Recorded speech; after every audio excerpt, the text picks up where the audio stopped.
안녕하세요. UH 박성철 센터장입니다. 자, 오늘은 학생부 종합전형에서 가장 중요한 합격하는 생기부 만들기 첫 번째로 우리가 흔히 이야기하는 창체, 창의적 체험활동에 관련되어 있는 내용의 생기부가 어떻게 구성되고 어떤 내용이 들어가면 합격할 수 있는가, 그 이야기 드리겠습니다.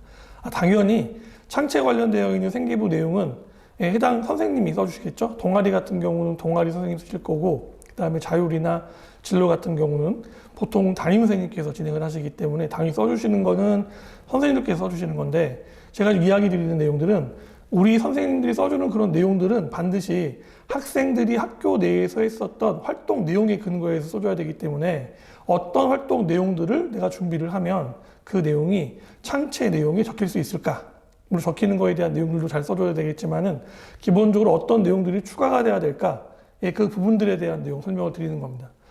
창체가 앞으로 이제 현재 고3부터 해서 최소한 이제 올해 고등학교 1학년 학생까지는 기본적으로 이전에 비해서도 강화될 가능성이 높거든요. 생기부에 대한 요소가 조금 더 점점 강화될 거고, 특히 중학교 3학년 이하 학생들, 아직 고등학교 생기부를 받지 않은 학생들 같은 경우는 입시가 그런 방향으로, 흔히 이야기하는 대학별고사, 종합 패턴에 대한 내용으로 생기부가 조금 더 강조되는 형태로 강화될 가능성이 높기 때문에 그런 부분들에 대해서 조금 더 여러분들은 팁이 될 수 있겠다 생각을 해서 영상 찍게 됐습니다.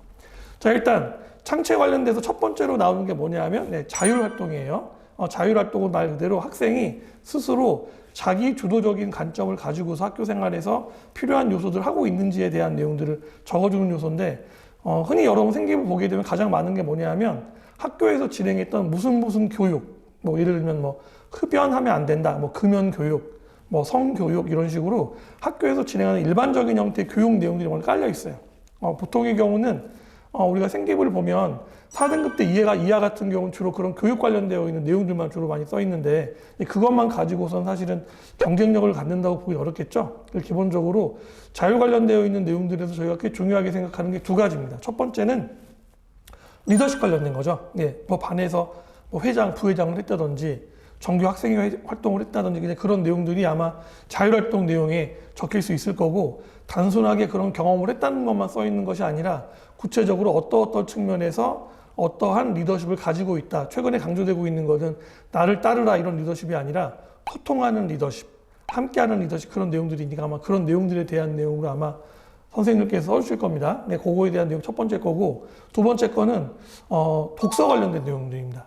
우리 생기부 사항에 원래 독서 활동 내용이 있는데 그 부분을 대학교 쪽에서는 평가 요소에 반영을 하지 않게 되어 있기 때문에 주로 보게 되면 독서 관련되어 있는 내용들이 세특 부분에서 과목별로 책 한 권 정도씩 넣어가지고 스토리텔링 할 수 있게 만들어주는 경우들이 있는데, 제가 생각할 때는 자율활동에 대한 내용에서 학생이 자기 주도적으로 자신이 원하는 진로나 전공 관련되어 있는 내용들, 학교 교과 과정에 대한 걸 연결시키는 형태로 해가지고 책을 묶어서 뭐 예를 들면 한 4권에서 5-6권 정도 묶어서 한 학기 정도 독서록 형태로 만들어준 다음에 그 내용에 이어가지고 관련 내용을 좀 심화시킬 수 있는 보고서, 그런 내용까지 전개될 수 있다면 굉장히 좋은 생기부 내용들을 만들 수 있기 때문에 반드시 그런 것들을 기획을 하시고 사전에 먼저 담임 선생님이랑 먼저 그런 내용들에 대해서 협의를 해보아야 됩니다. 왜냐하면 써주는 당사자는 결국 담임 선생님이시기 때문에 선생님께서 그런 것들에 대해서 어느 경우는 허용을 안 하는 경우도 있거든요. 그러니까 반드시 선생님과 협의를 한 다음에 자율활동 내용에 독서 관련된 내용들을 좀 잘 넣을 수 있는 그런 내용이 필요할 것 같고요.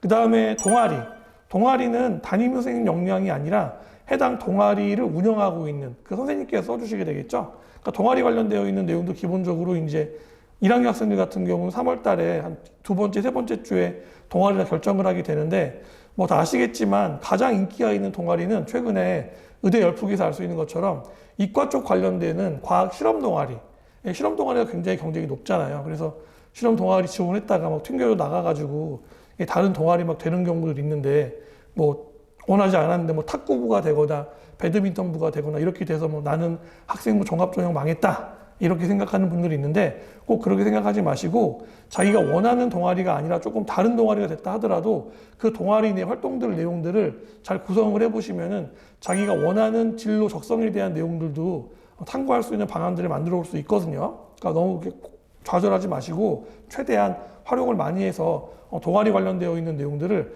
잘 정립할 수 있도록, 그리고 이제 너무 안 맞는 경우는 2학년 때, 2학년 올라가기 한번 또 바꿀 수가 있잖아요. 예, 그런 요소들을 감안을 해서 동아리에 대한 내용들 같은 경우는 그 해당 선생님과 잘 커뮤니케이션을 진행을 하시는데, 특히 중요한 게 뭐냐면 문과 이과 공통인데, 동아리 관련되어 있는 내용들은 학생의 어떤 적성이나 특성에 대한 요소도 보는 것도 있지만, 또 하나는 학생들 간의 관계, 상호적 관계를 어떻게 형성을 하고 활동을 얼마나 진지하게 하는지에 대한 내용들을 꼭 기술하게 돼 있거든요.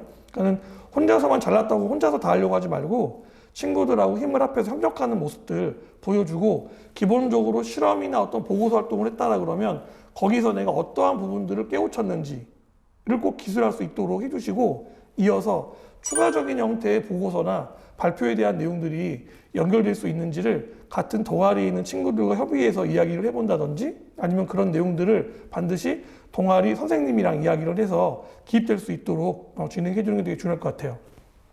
자, 그다음 봉사활동 관련되어 있는 거는 최근에 봉사 관련된 게 이제 학교 쪽에서 진행되는 봉사만 인정해 주기 때문에 대략적으로 1학년, 2학년, 3학년 1학기까지 전체적으로 한 30시간에서 40시간 정도 봉사활동이 나오면 그렇게 저희가 볼 때는 나쁜 봉사활동이라고 보기 어렵거든요. 물론 뭐 간호학과나 사회복지학과처럼 특수과를 지원하는 친구들 같은 경우는 봉사 관련된 내용들이 조금 더 진지하게 양적인 면이나 질적인 면에서 플러스가 돼야 되겠지만은, 일반적인 경우는 3, 4시간 정도 내외 같은 경우에는 크게 마이너스가 없다. 그 정도만 이해하면 될 것 같아요.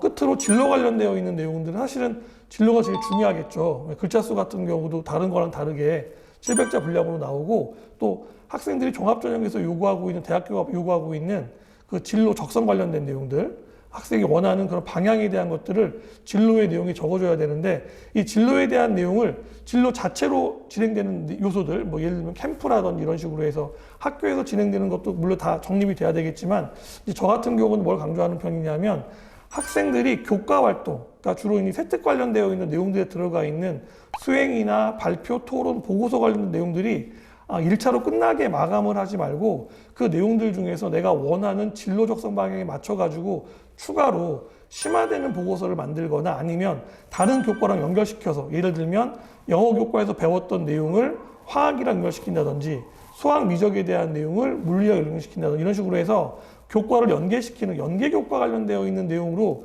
심화될 수 있는 보고서를 쓸 수 있다 그러면, 그 내용들은 선생님들하고 잘 이야기가 되고 협의가 된다 그러면 사실은 진로 쪽에 대한 내용으로도 옮겨서 정리할 수도 있거든요. 그러니까 세특에 대한 내용은 짧게 어떤 활동에 대한 내용이 진행된 걸 설명할 수 있을 거고, 진로 같은 경우는 조금 더 분량이 여유가 있기 때문에 그 세부적인 내용에 대한 걸 좀 디테일하게 정립할 수도 있기 때문에, 그런 측면에 대한 것들을 고려한다라고 하면 진로가 창체 부분에서 굉장히 그 역할이 클 거다라고 생각을 합니다.